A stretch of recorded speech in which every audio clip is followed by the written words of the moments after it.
in your experience, how has therapy helped people identify and implement some tools to then step a little bit more into their true, who they want to be and how they want to show up? I mean, I'm biased. I think it's really important. Yeah, she's a therapy gal. Yeah. So, like, I'm in therapy, like, I do it for what, like, obviously I'm biased. But I also think, like, we readily accept, like, coaches and mentors and helpers in so many other aspects of our life. Like, my husband is a professional athlete and he is a high-performance coach. And, like, the athletes that he coaches, they have coaches for everything. It's an environment where, like, support, mentorship and help is so readily accepted. They want to seek someone out who can coach them on their nutrition. They want to seek someone out who can coach them on their game. They want to seek someone out who can coach them on the psychology of how they show up. Like, they're just like, hand me all the people who can help me. And then we do this thing called life and we're supposed to just, like, raw dog it on our own. No help, no guidance. Doesn't matter what your childhood was like. Doesn't matter what pressures you've got in your adult life. Like, you just go and figure that out on your own. And if you do, you're a champion. And if you need help, like the thing I'm going to take from that is raw dogging.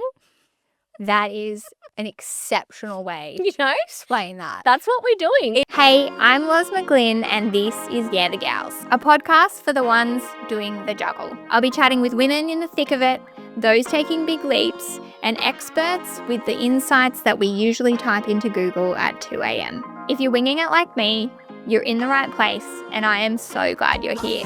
Let's get into it.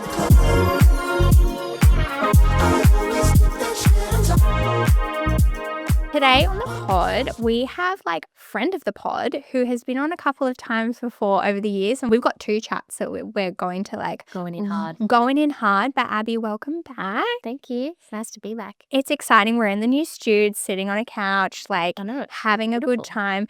We've had conversations in the past where we spoke a little bit around like you entering your profession as a women's specialist therapist and sort of like how you got there. And I got so many messages from that conversation because we sort of delved into, you know, your motivation for it and what that looks like and what people come to you for. But then we got you back and we did a bit of a Q&A, which was really cool. And in that, some like heaps of topics that were like super consistent with women sort of in their era of their 30s or entering motherhood sort of came through. And one of the topics that we're going to dive into today is people pleasing and setting boundaries. Which, huge. And I think almost universal for women. Totally. To learn and unlearn. Yes, 100%. And it's something that I didn't think too deeply about until probably the last couple of years. And maybe if I think about it, becoming a mum, because I think it brings to the surface you don't have the time that you previously did. So you identify that like you were probably a massive yes woman and then suddenly you don't have the capacity to be the yes woman to everyone. But then you actually don't know how to set boundaries without the anxiety that comes with not being able to be the yes woman. Yes. And you feel like an asshole and you don't know how to do that. Yeah. And also I believe that, you know, and we will unpack this, but I do think that people-pleasing mentality is more ingrained in women than in men. And there's some really cool studies that I've actually looked into around that. But let's like get into it and tell me from your perspective, like how would you define people-pleasing? I would say that at its heart, people-pleasing is a betrayal of the self in order to maintain or keep peace in relationship with others. Yeah. And that, like you're identifying, for a time we may be able to do that, but it takes a cumulative toll. Yeah. And I guess if we do that in one relationship, we may be able to sustain that. But if that is the way in which we engage in how we create connection in all relationships, that's a really heavy load to be carrying. Yeah. Yeah, absolutely. And when we think about like people pleasing, like what's some examples? I mean, is it something that comes up for you when you're chatting with your women? Yeah. All the time. Yeah. I myself am a huge people pleaser in reform, ever working on that. Yeah. So, like you mentioned, that it's huge for so many women. There's a lot of agreement, like therapeutically speaking, that people pleasing is an attachment strategy, that it is a strategy within the idea of attachment theory. So the idea that we have like securely and insecurely attached parts of ourselves, and that people pleasing can become a strategy of attachment in order to maintain connection where we may be otherwise unable to obtain it with our primary caregivers. Now that sounds like, what's wrong with me? I've got this insecure attachment, and how can all women be insecurely attached? That's not necessarily sort of what I'm saying either, but I think when we think about the legacy of parenting, like where we have come from, we can have people who develop people-pleasing tendencies even inside of very loving family relationships. When we think about, generations gone by, like if we think about even one parenting generation ago, most parents, like of my parents' age, experienced being caned at school or witnessing other children being caned at school. That is wild. Mm. Like it is wild to think about. Yeah. Like the public school that my children go to, we would have willfully been encouraging teachers to use that as a discipline strategy with children. Yeah. That's hectic. That's wild, Yeah. right? Your Yeah. kids are going to go to the school down the road, and if they misbehave, well, look out. Yeah. Spare the rod, spoil the child. Yeah. It was seen as an act of compassion.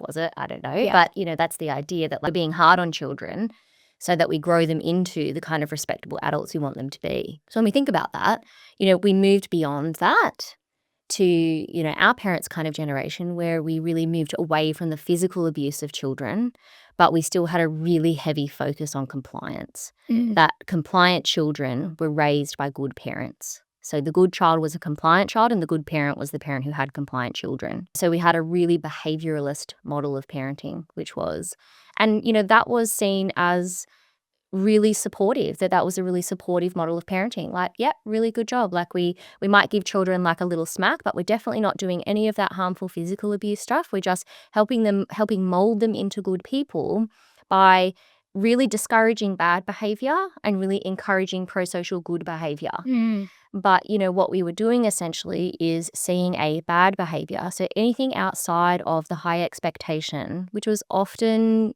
an adult model of how to be in the world transferred onto a child. Sitting still, always listening, always focusing, doing the right thing when you're asked, not questioning why, all that kind of stuff.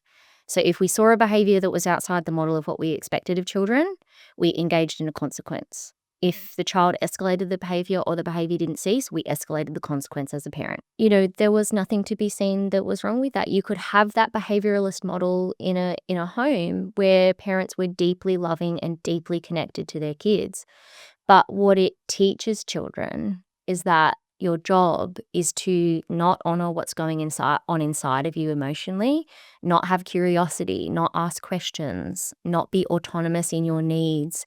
And your job is to swallow down what's going on inside of you and be good. And we think about why we have large numbers of a population of people experiencing a certain thing. So when we talk about women at large commonly experiencing people pleasing, it's not ever one force. It's multi-layered. Yeah. So we've got the behavioralist approach being pretty dominant inside of the family.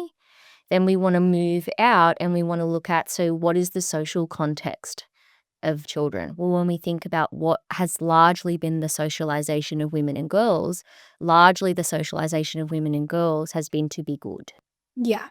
And it's so interesting you say that because I was looking at a couple of I wanted to do a little bit of research because I have actually seen this come up a little bit and I don't know if it's just my algorithms just jumping on board with the Google search. It 100% is. It is. But I've seen a couple of podcasts that I listened to where they've been talking about this people pleasing, boundary setting stuff. And it's not I don't want to genderize it. Yeah, because it's definitely not. Yeah, but when I looked at this, and for me, it really resonated. So there's a couple of studies here. There was some research done by Carol Gilligan's. It was in the 80s, but she found that girls are socialized to value relationships, care for others, and maintain harmony, often at the expense of their own needs. But by contrast, boys are encouraged to value like independence, assertiveness, and competition as they get older. But then there was also like this study done in 2016 by the Stanford University around parental and teacher expectations. And it was saying that it found that parents and teachers tend to reward girls for being well-behaved and compliant and discipline boys for being aggressive or disruptive, but they are also more accepting of boys asserting themselves. And girls are often praised for being helpful, kind, and quiet, while boys are praised for being brave or strong. And so like that correlates even into the advertising. So that I read this really interesting study once, and I don't remember what it was called. Like, this is a hopeless reference, but it's the same thing. There was this great research study done around how we market toys to little boys and little girls. Yeah. And boys' toys, and it's the use of language in the advertising. That a lot of the language in the advertising for boys' toys, right, is they're verbs, they're doing words, like have an experience, get out into the world, this is what's available to you, do this, experience that.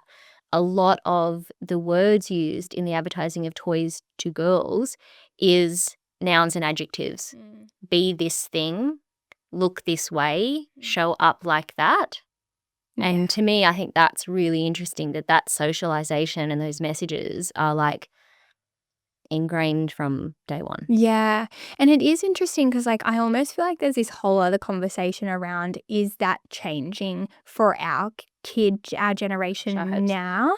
But for us, being in this, like where we are in our season of life as mothers, as women in our 30s, and to know like wrong of anybody, but it was just like maybe like to your point, the generation at the time, this idea of like, I read that and I was like, oh my God, yes, like I felt really good as a girl when I was helpful and people praised me for being kind and like same. Yeah, like and I was the best girl. Totally. The goodest of the good girls. Like I wanted to be liked. I wanted people to know that I was super helpful and I would do anything and I would 100%. And I have noticed more now, but also like when I reflect on what areas of my life that is like really like prevalent. It's in my professional life, it's in my personal life, it is as a mother, as a friend. But now more so I'm realizing that I don't have the capacity to be everything to everybody in maybe the way I used to. And it's like, how do we deal with that? Like, so Also, it's a real crisis of identity as well. Yeah. So, it sounds simplistic. Oh, I just do too many things for other people. So just stop doing it. But what you're articulating there is that so often our sense of connection to others and our sense of connection to ourselves is deeply rooted and tied to that people-pleasing behavior. Yeah. And so when we feel like we step away from the people-pleasing, we risk a loss of connection with those around us. And we also risk a loss of connection with ourselves in terms of our sense of identity. So our sense of identity and our sense of belonging feels like it's on the line when we step away from people-pleasing. And, we know from lots of research, Brené Brown researches and, articulates this beautifully about how important our sense of belonging is to us emotionally and psychologically as human beings. And so if we feel like we let go of the people-pleasing behavior, that we no longer belong to ourselves and we won't belong to any of the people who we love or love us, suddenly that feels like a much bigger thing to tackle than maybe I should cut back on the amount of stuff that I'm doing for other people. Totally. And also, I think there's this feeling of when you've always been that person and then suddenly you're not, you're like, do those people have that connection to me because I have been that to them? And if I stop, is that going to alter the relationship that I have with that person? Like, what would your thoughts be around that? And does that come up for people that you speak to? Yeah. I mean, ultimately, like when we look inside of that, it's a fear of rejection and a fear of loneliness. And, they are two innate human fears because loneliness is the absence of belonging. And we experience rejection when we feel like we don't belong somewhere. And so when we feel as though we might be rejected or we may be lonely, it's really hard for us to manage. And yeah, and it's also a natural consequence, right? When we start shifting and changing the way we show up in relationship, if we have formed relationships on the unconscious agreement that I do more and you do less, it is natural to think that some relationships where the attachment of that relationship is really solid will weather that change, and some where the attachment is not as solid won't be able to maintain that, and the relationship may drift away. Yeah. And that can be really hard to manage. That's almost a thing in itself, is that like if you're the one that's holding it up, then like how do you address something like that? And I mean, the other question that I had was thinking about people pleasing not necessarily as a super negative thing. Like, are there any parts around that people pleasing sort of characteristic that you would say is positive? Well, when we think about it as an attachment strategy, right? And, when we come to realize that we have a pattern of behavior that we think, oh, this is not good for me anymore, right? It then starts to get a bad rap. Like, why am I doing that? I wish I wasn't like this. But the reality is, like, from my perspective, is that all coping strategies, they have more often than not helped us out until we are no longer until we no longer have a use for them. And so, often when it starts to become uncomfortable, because for a lot of women, the people pleasing was not uncomfortable for a very long time.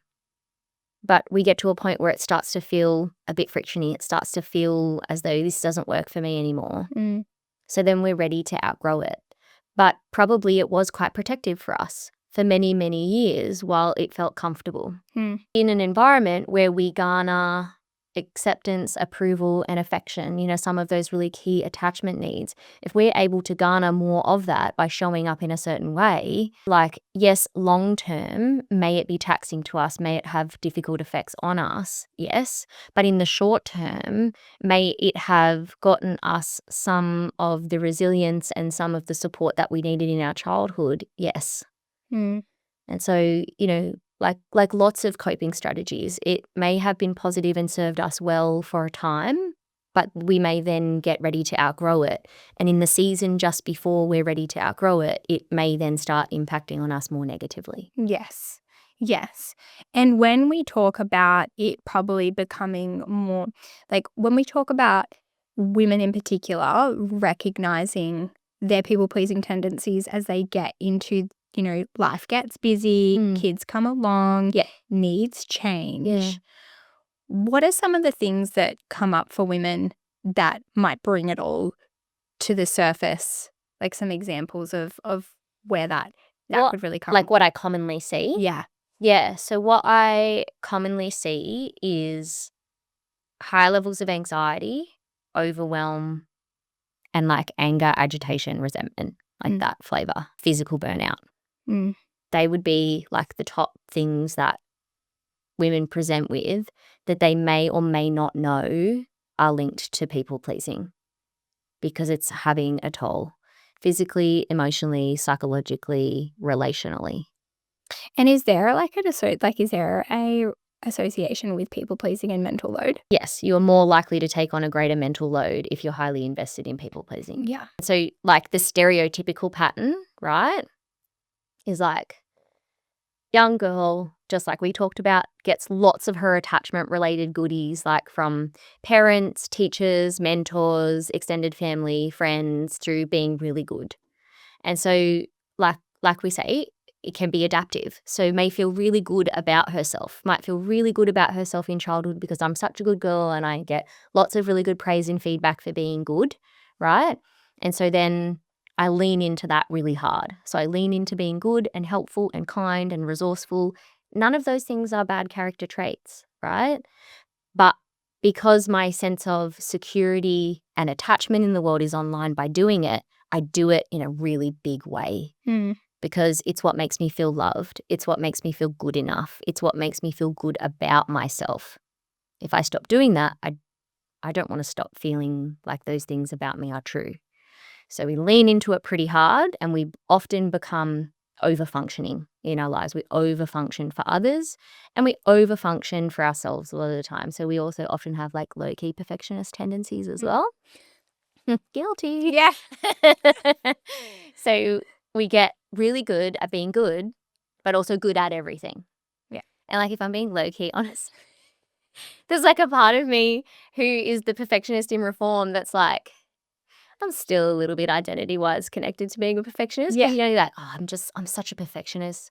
Really what you're saying is like, I just do everything like exceptionally well. Yeah. You know? Yeah. Like that is what people are hearing when you say you're a perfectionist. Yeah. You're like, yeah, I just do things like really well. Oh, that is 100% me. Right? I think too, you know, you have to take responsibility for that. Like you have to, when it comes to identifying that you are a people pleaser, like you are taking on the mental load, like for me, I know that that's me doing that to me. Correct. The next part is, how do we like reteach ourselves to very slowly, because like, Yeah, you're not going to learn it straight away. yeah, but you still want, like, I think about myself, I'm like, I like helping people. I like making people happy. I like the way that I do things, but I also know that sometimes the capacity It becomes too excessive. much. Yeah, and I can feel that. Yeah.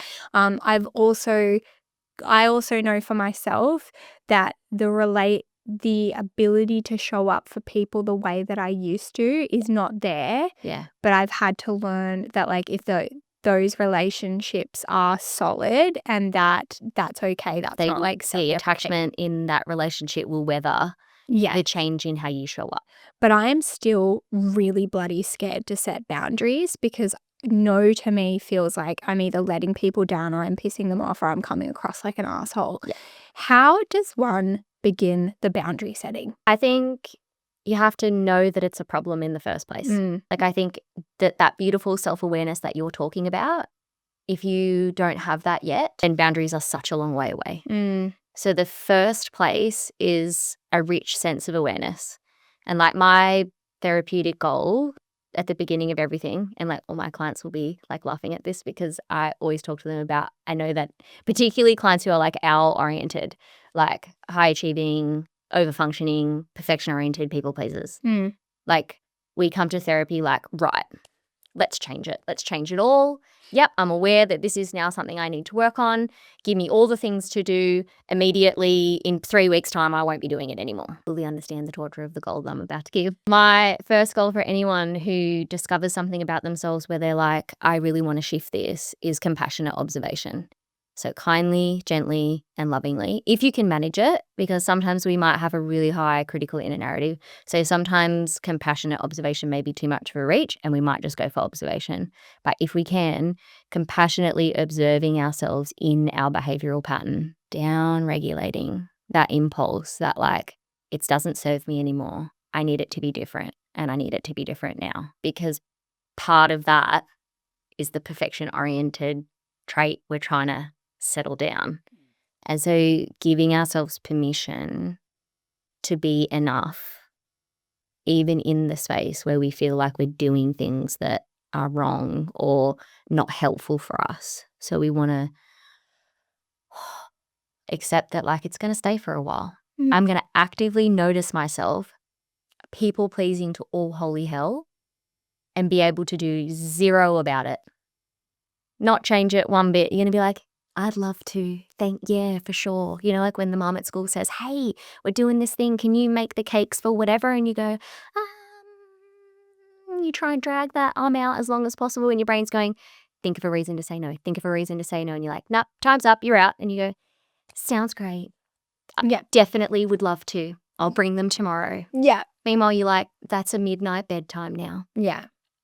You're going to feel yourself doing that and have no capacity to do anything about it. Instead of being really unkind to ourselves, we want to aim to be gentle with ourselves about it and go, oh, there it is again. There it is again. There it is again.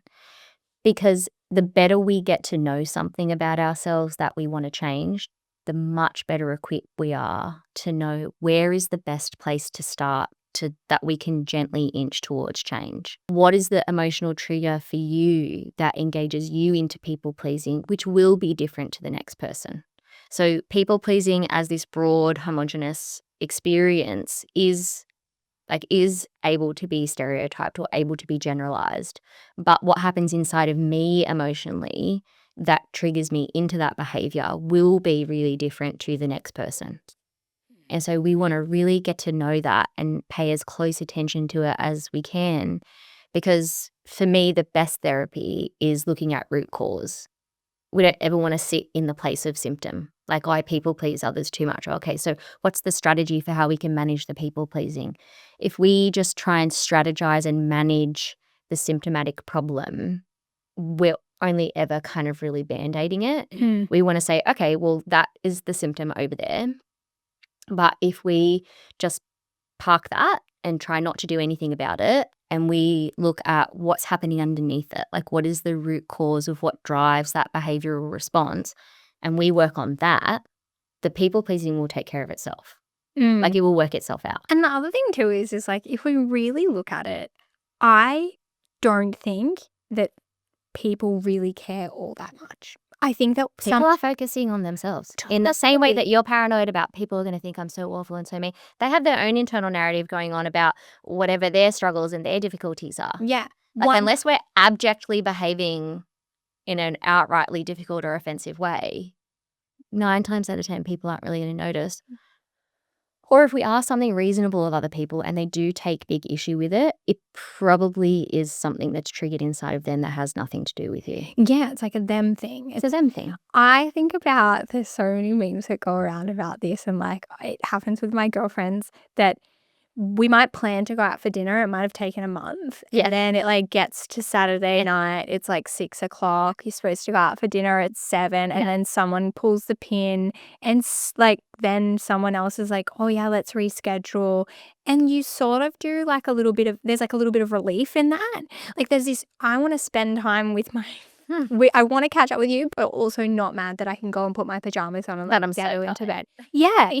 And so it's like, sometimes like people are often thinking the same as you, but Just you wait don't for want to. somebody to pull the trigger. Yeah, you don't want to like let people It's down. like when someone leaves an event and then all of a sudden everybody's like, yes, but best be off also. Yeah, cool. Don't worry, the first to leave. But now somebody else has like ripped the Band-Aid off. Yeah. Great, we're out the door as well. I've wanted to leave for an hour. And I know for me, if someone like, I would much prefer if someone was just like, you know what, no, like I'm feeling really tired, or no, I don't want to do that today. Like, I really respect when other people have boundaries, and but I just find it quite difficult. And equally though, I do always wonder if you then like, at what point, if you're always saying no, do you then lose that connection relationship with that person? Like, if someone's always saying no to you and you're always saying no to them. So like, how do we make sure we have healthy boundaries without having so many boundaries that we then maybe become a bit of a recluse? Yeah.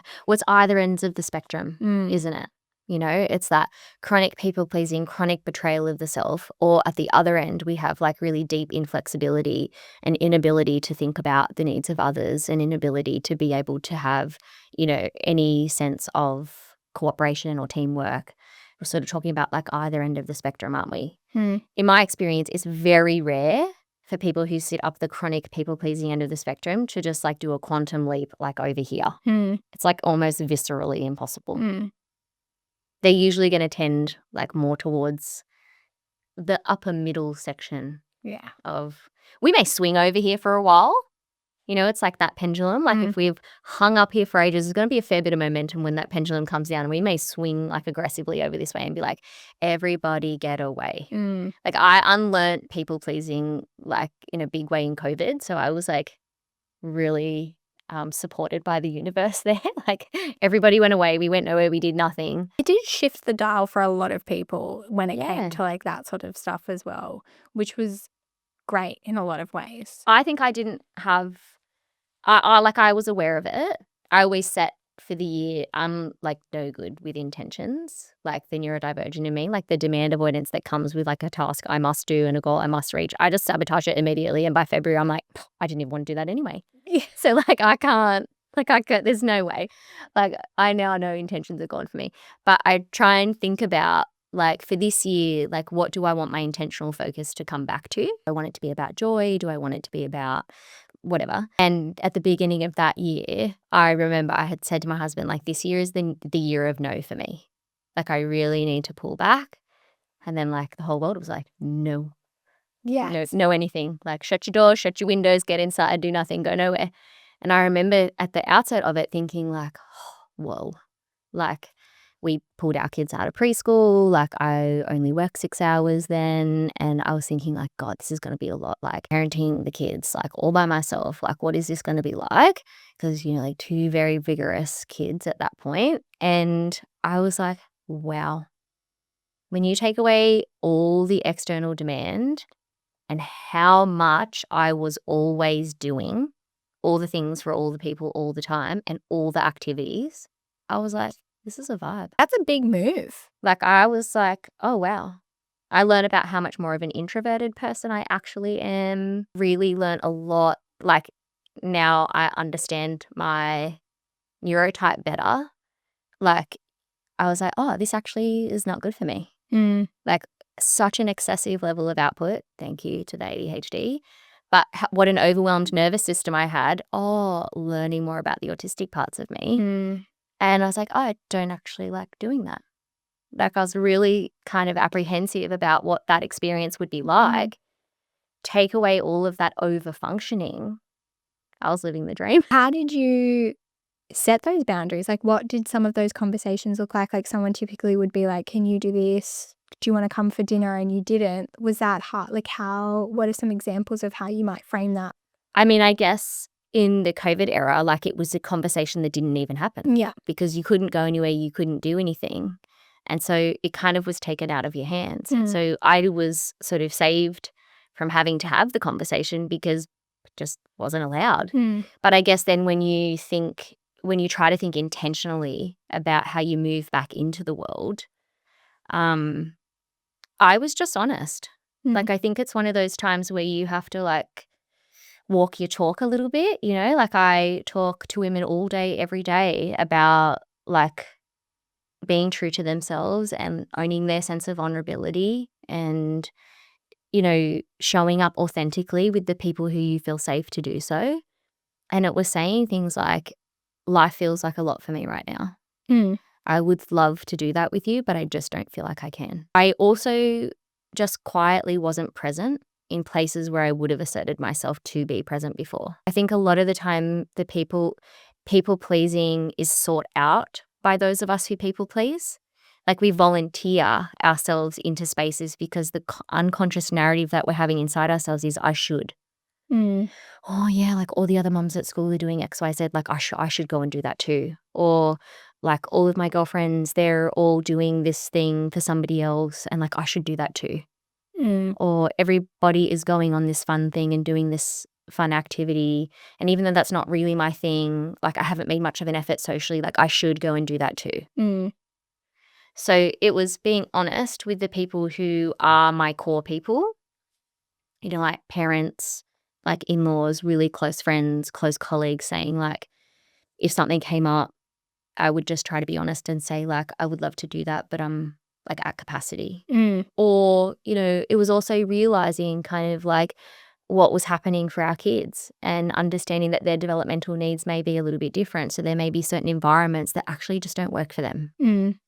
Like, we would love to go to that, but that's not going to work for our family. Yeah. And also the way you say it, it doesn't have to be like a huge deal either. Like in the sense of, I say often, like life admin is a lot. There's a lot of life admin going on. And that, I think, is one thing that I always tried to push to the side and try and make work in like hours. Like if it was a weekend, I'm like, I do have a lot to do. I also just want to hang out with my kids at home and do nothing. But I would try and squeeze in like what you said about asserting yourself as a people pleaser. Like just moving in. I felt that. Like I'm like, who do I have to make sure I check Collecting in with? chaos. Yeah. Like, who do I need to make sure I check in with? Well, technically, life admin, it's sort of just like doing washing and cleaning. So I am at home. I should probably try and catch up with that person. 100%. And that wasn't from them putting pressure on me. It was just feeling of that they were. Sense of self-pressure. Yeah. So it doesn't always have to be that deep. We often associate like the establishment of boundaries as conflict. But those two things don't necessarily always go together. Yeah. Sometimes it is important to use our voice and to create conflict, for want of a better word, like where we feel as though something might be happening that we're no longer comfortable with and we need to have a direct conversation about. That's usually not the route that most people want to go, because most people want to maintain harmony, most people want to maintain connection, and most people want to maintain peace in their relationships. And so, more often than not, how we create boundaries is through owning our authenticity around what we need and what we feel, and thinking about, how am I contributing to the difficulty that exists in my life if we're talking about people pleasing, and how can I give myself permission to stop doing that?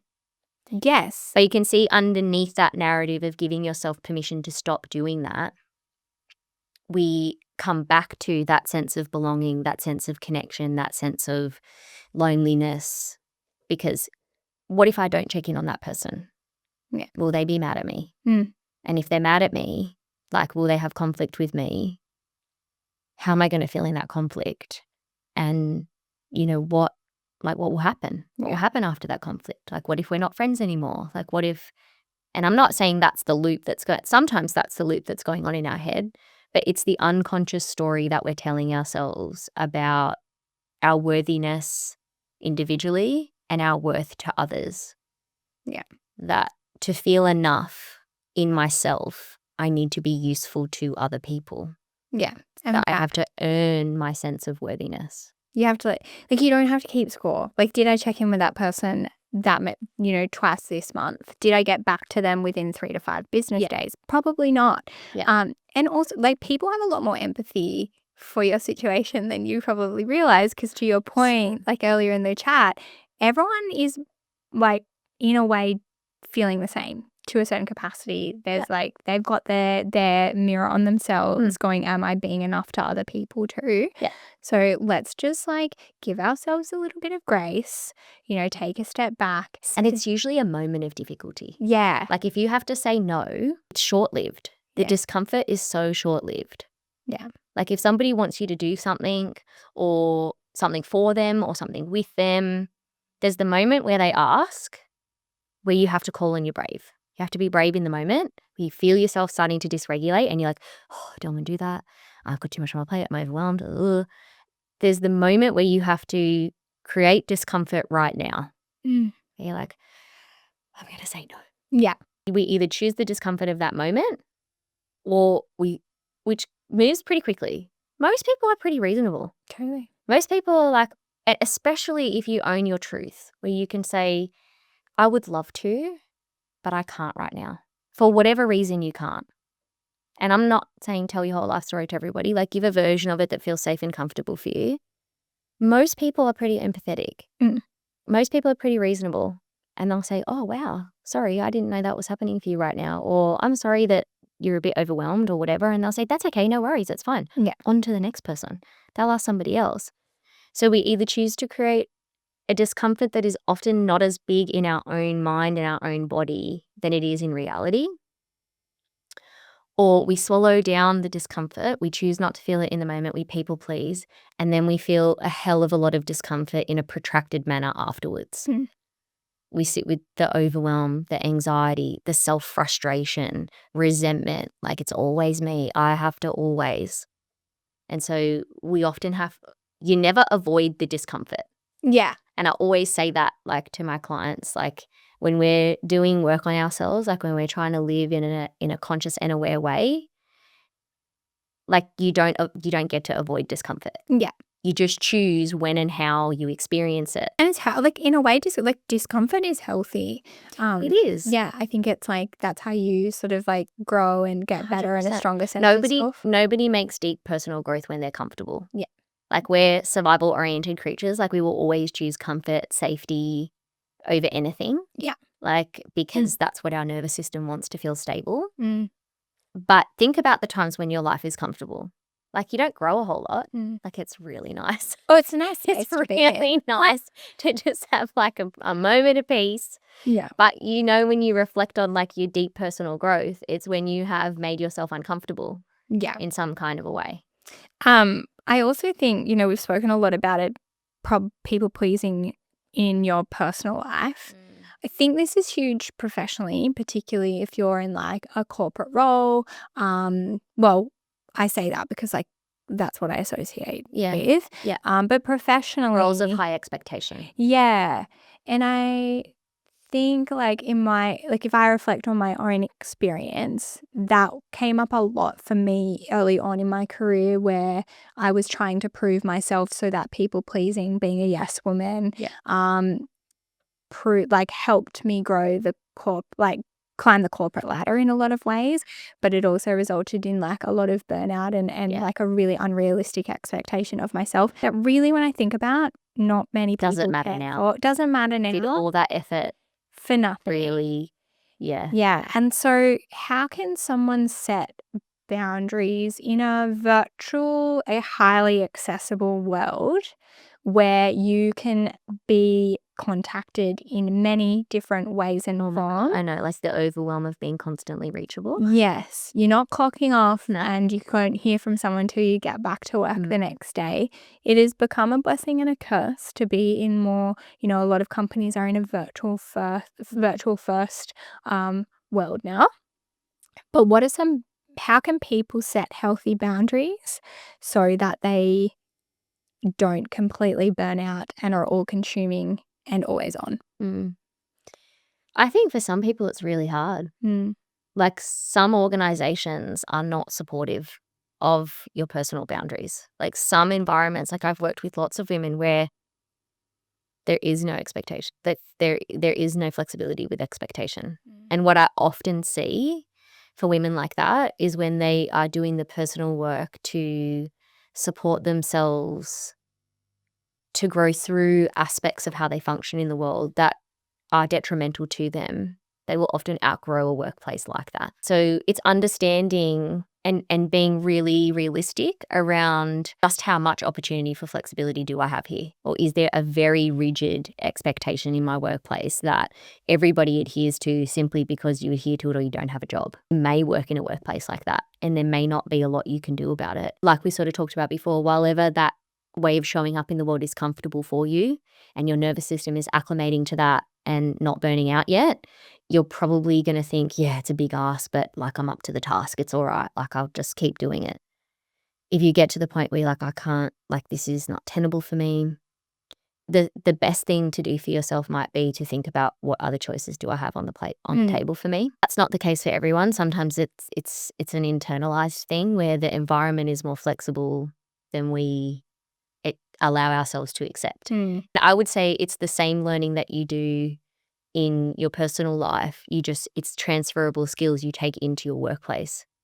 A lot of the time we think about work us and home us as two separate people and that our personal life and our work life are two totally different things. But those skills of emotional intelligence, we want to learn them in a foundational way and then we kind of carry them like everywhere we go, if that makes sense. Yeah.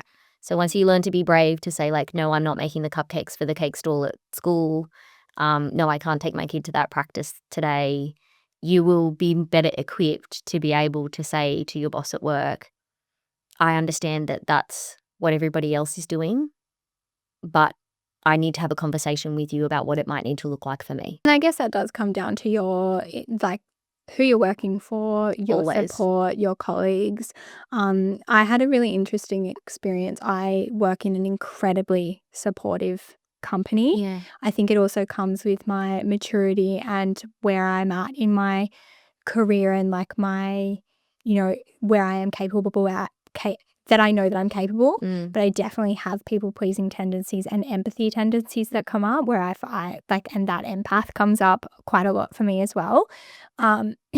But I had a conversation with my boss a couple of months ago where I said, I'm feeling really overwhelmed. I don't know where to prioritize my time. There is so much work to do and it's a lot. And he said, like, he completely took it on board, but he also gave me some really good advice where he said, you could work 24 hours a day and there would still be something to do. He's like, it is also your responsibility to set the boundaries that you need so that you show up to work happy and like you are supported in whatever that looks like. Yeah.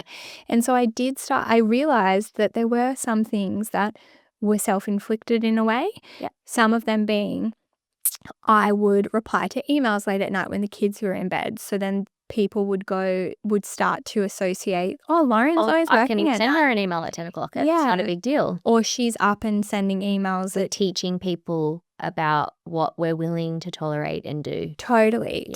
And so, some things that I did was I started scheduling my emails to be sent within work hours. So I would still be working those hours at night, but I would look like I wasn't responding or starting any work until it was like within those, between 8 and 4:30. Creating an out of office reply that clocks on at 5 o'clock. Yeah. You can view the email at home, but the person immediately, as soon as they send it, is aware to level set their expectation about whether they're going to get a response or not. Totally. And not replying to people immediately, not out of disrespect, but just out of like, I'm actually just going to sit on that. I don't need to respond straight away. Not always. But then also not replying to texts at like 8 or 9 o'clock at night. And I've noticed that no one is actually contacting me out of hours anymore. But in previous roles, that was actually the case. 100%. So there's like this element of accountability as well. But I think to your point that you've brought up throughout this conversation is it's self-awareness, looking at how you're sort of like maybe contributing a little bit to that and how you can, be kinder and more empowered to sort of make a few changes to make yourself feel better, because like you're living with yourself every day. 100%. Yeah. When we talk about addressing the people pleasing and the boundary setting, in your experience, how has therapy helped people identify and, implement some tools to then step a little bit more into, their true, who they want to be and how they want to show up? I mean, I'm biased. But I think it's really important. Yeah, she's a therapy gal. Yeah. So, like, I'm in therapy, like, I do it for what, like, obviously I'm biased.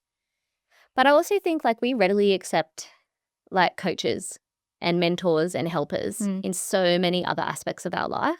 Like, my husband is a professional athlete and he is a high-performance coach. And, like, the athletes that he coaches, they have coaches for everything. It's an environment where, like, support, mentorship and help is so readily accepted. They want to seek someone out who can coach them on their nutrition. They want to seek someone out who can coach them on their game. They want to seek someone out who can coach them on the psychology of how they show up. Like, they're just like, hand me all the people who can help me. And then we do this thing called life, and we're supposed to just like raw dog it on our own. No help, no guidance. Doesn't matter what your childhood was like. Doesn't matter what pressures you've got in your adult life. Like, you just go and figure that out on your own. And if you do, you're a champion. And if you need help, like the thing I'm going to take from that is raw dogging. That is an exceptional way to explain that. That's what we're doing. It is our so therapeutic support. Like, these are really complex concepts. When you think about it, you're looking at your attachment to your primary caregivers in your childhood, your fundamental foundational way of relating to all other human beings in the world. That's huge.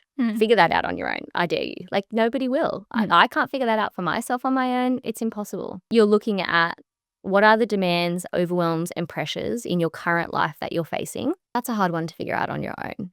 You're looking at your sense of self-worth.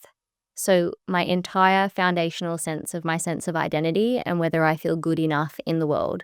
And the reality is that if we have high people-pleasing tendencies, we probably have low sense of self-worth, which I argued the point with my own therapist vigorously when she asked me that question. She said, do you think you have a low sense of self-worth? And like, the good girl in me was like, yes, crush this. Finally, a therapy question where I can be like, I'm good.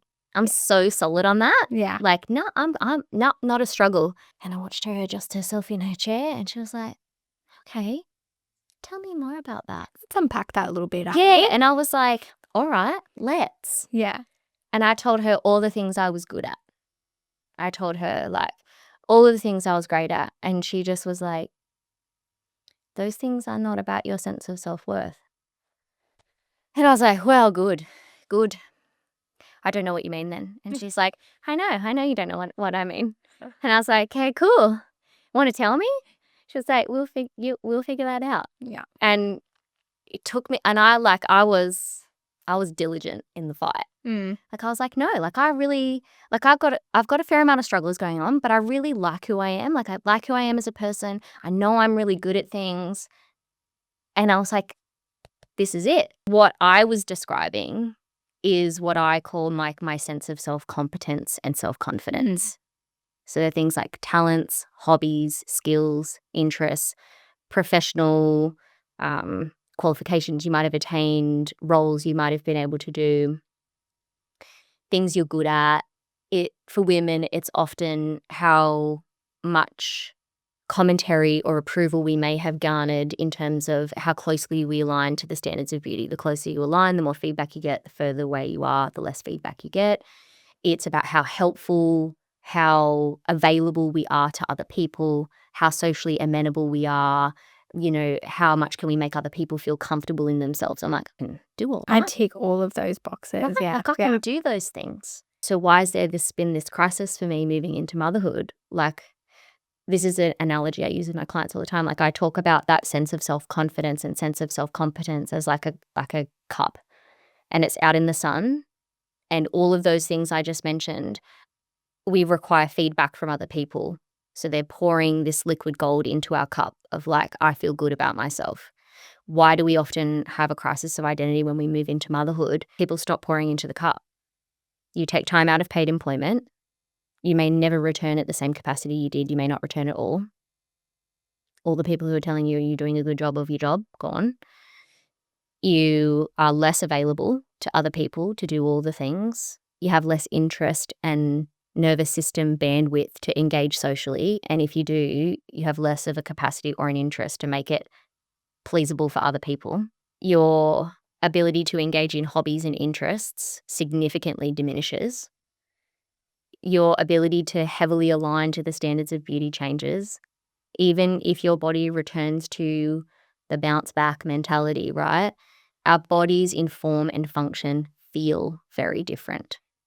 And so suddenly this cup that was overflowing from all of our excessive tapping into all of these environments when you're an overfunctioner, pour more in, please, pour more in, please, pour more in, please, is suddenly dead empty. It's evaporated in the sun, and there's not a lot of people around anymore to pour into it. So it's like, okay, cool. What's your sense of self-worth? I was like, I don't know. And it took me a long time to figure it out, but I don't make my clients figure it out because I'm all about like, let's do some work. Yeah. Empowerment. Let's go. So like, well, what is it? I envision our sense of self-worth as like this beautiful golden glow that is like ever present from the day we're born. It never diminishes, and like it never grows and it never diminishes. It's always constant and the same. Like, how do I know that, right? Because it feels like it's something that grows and diminishes, right? Depending on who you're with or what environment you're in. But when I was a child protection worker, you observe and you learn really quickly about how even really small children's sense of worthiness changes dramatically when their needs are not met or when they're unsafe, right? So we could have like 2 one-year-old like infants in front of us, and we don't know which comes from a safe home and which comes from an unsafe home. We might be able to tell after a little bit of interactional time. But if we sat them down both in front of us, we would not look at one or the other. We wouldn't say, oh my God, they're so yummy. But isn't it a shame that this one's just a little bit less worthy than that one? That child will already be feeling that way inside themselves, and that trajectory will last throughout their adult life. But objectively, we would not view them as less than. We would view them as of equal value and worth. So it is something that we tell ourselves a story about how big or small it is. And what I like about thinking about it like that is when you are deep in people pleasing and burnout and overwhelm, it feels like such a task to then learn to know how to grow your sense of self-worth. Great. Add it to the list of shit that I do not have time or energy for.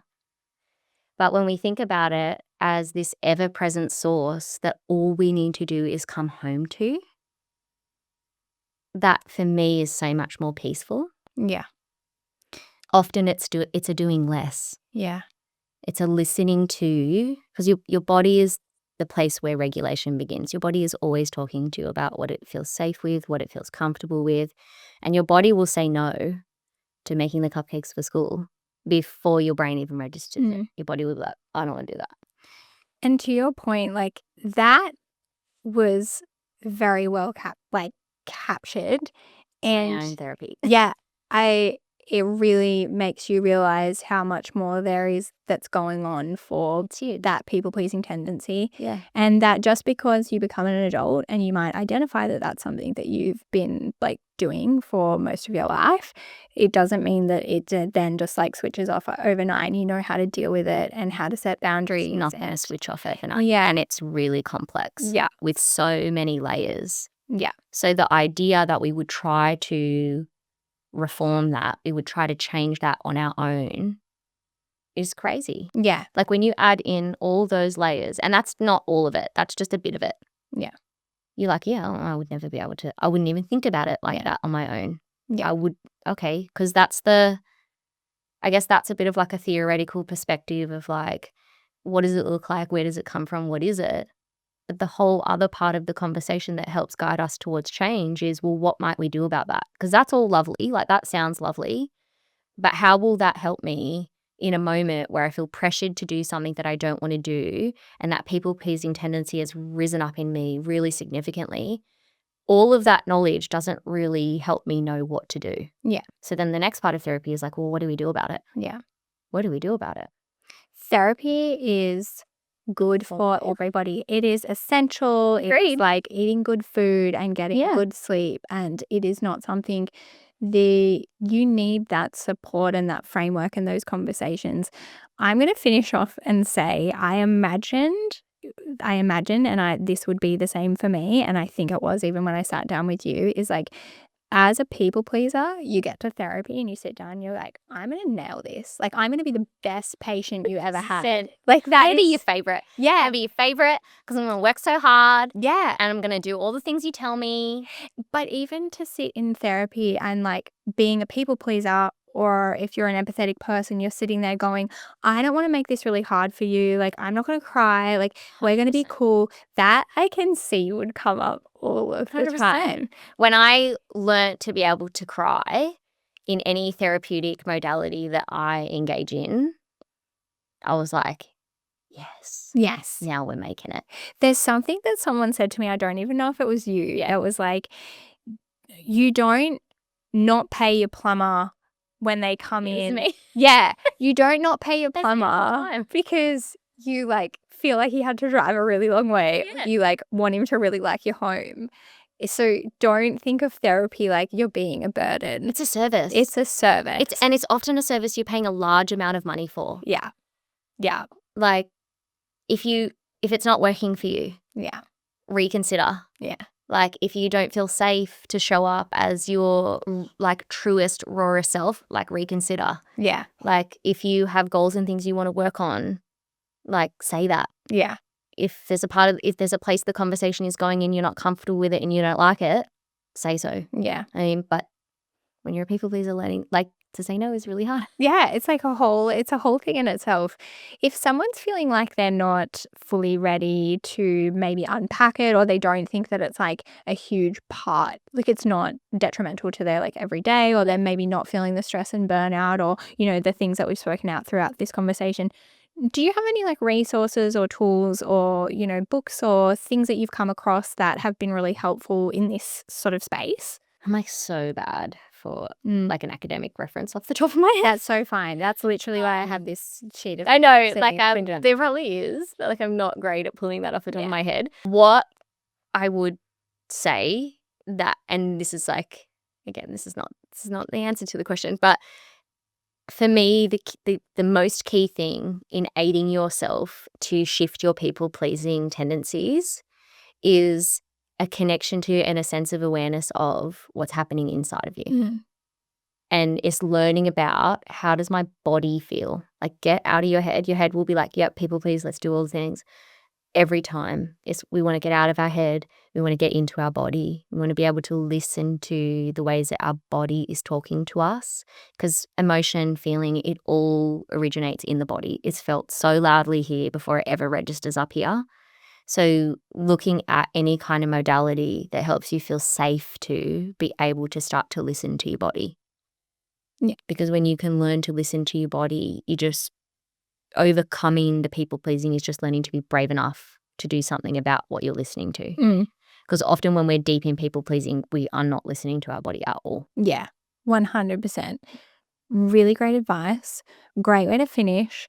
I also think that these conversations are really important because it's maybe just like validating other people's feelings. And I know I listen to so many like podcasts and audiobooks and just like little tidbits that help me feel validated in what I'm experiencing, and also that it is okay like to say no, and like it is 100%. yeah. And I think memes really help, like my way of dealing things with memes, and alongside my girlfriend's as well. 100%. So thank you so much for unpacking those two You're little welcome. topics with me, Abby. I love your train of thought. I love how you frame things. Like, I feel like we could talk about this for days, to be honest, and easily go down multiple rabbit holes, but appreciate it. Love chatting with You're you. welcome. Thanks for coming on. Thank you.